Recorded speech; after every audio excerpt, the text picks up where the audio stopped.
SP Velumani ஒரு பிம்பத்தை வந்து கோவையில வந்து கட்டமைச்சிருந்தாரு. அது வந்து அதிமுக கோட்டை அப்படின்னு சொல்லிட்டு நான் இன்னைக்கு சேலஞ்ச் பண்றேன். ஒரு தொகுதியிலாவது கோவையில போன முறை 10 தொகுதிகளை திமுக தோற்றது நாங்கள் ஒத்துக்கொள்கிறோம். அண்ணன் செந்தில் பாலாஜி அவர்கள் என்னைக்கு அன்னைக்கு உள்ளாட்சி அமைப்புகளுக்கு நடத்தப்படுகிற தேர்தலுக்கு முன்பாக 2021 எங்களுடைய தலைவர் என்னைக்கு நியமிச்சாரோ அங்க வந்து பொறுப்பு அமைச்சரா, அன்னிலிருந்து இன்றை வரை அது திமுகவின் கோட்டையாக மாறி இருக்கிறது. அதனால SP வேலுமணி, அங்க பாத்தீங்கன்னா வந்து குமாரபாளையத்துல வந்து தங்கமணி, ஜோலார்பேட்டையில வீரமணி இப்படின்னு சொல்லி மணிக்கு வந்து இதெல்லாம் வந்து அதாவது இவர்களுக்கு இங்க ஸ்ட்ராங்கா இருக்குன்னு சொல்லி ஒரு பிம்பத்தை வந்து கட்டமைச்சிருந்தாங்க. அந்த பிம்பம் எல்லாம் சுக்குநூறாக நொறுங்க போவது 2026 தான். நீங்க தலைவரோட வருகையை பத்தி எல்லாம் சொன்னீங்க சார். எல்லா தலைவர்களும் வருகிறார்கள்.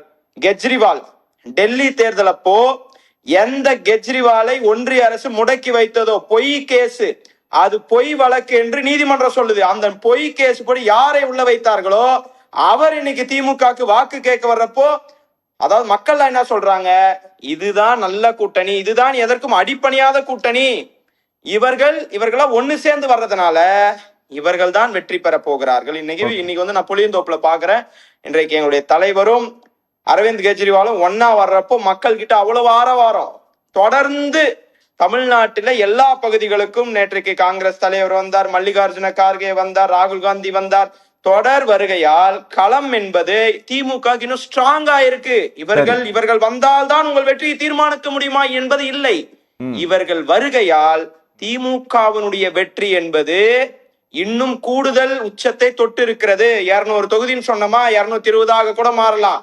நீங்க அண்ணன் சேலம் மணிகண்டன் இன்னும் 2 நாள் தான் சொல்றாரு. நான் சொல்றேன் 2 நாள் தான். நானும் உங்களுக்கு சவால் விடுறேன், 2 நாள் தான். சேலம் மணிகண்டன் வெற்றி பெற்று சத்தியம் டீக்கு ஒரே ஒரு கோரிக்கையா வைக்கிறேன், மே 4 அண்ணனை டிபேட்டு கூப்பிடுங்க, நானும் வரேன்.